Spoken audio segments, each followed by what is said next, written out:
मुलींच्या शिक्षणाशी आणि आरोग्याशी संबंधित एक अतिशय महत्त्वाचा निर्णय सर्वोच्च न्यायालयाने दिला आहे. शाळांमध्ये मुलींसाठी योग्य सुविधा नसणे हा केवळ आरोग्याचा प्रश्न नसून तो त्यांच्या शिक्षणाच्या आणि मूलभूत हक्कांचा विरोध असल्याचे न्यायालयाने स्पष्ट केले आहे. अनेक शाळांमध्ये मुलींसाठी स्वतंत्र शौचालय नाहीत, तसेच सॅनिटरी नॅपकिन्स उपलब्ध नाहीत. यामुळे मासिक पाळीच्या काळात अनेक मुलींना शाळेत जाणे अवघड होते आणि काही मुलींना शिक्षणही सोडावे लागते. ग्रामीण भागातील मुलींच्या या समस्यांवर लक्ष वेधण्यासाठी मध्य प्रदेश महिला काँग्रेसच्या नेत्या जया ठाकूर यांनी जनहित याचिका दाखल केली होती.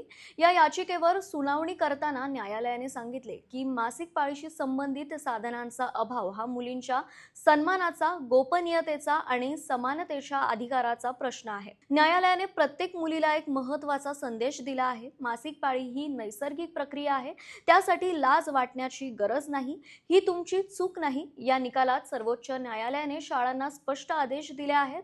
प्रत्येक शाळेत मुलींसाठी स्वतंत्र आणि स्वच्छ शौचालय असावीत.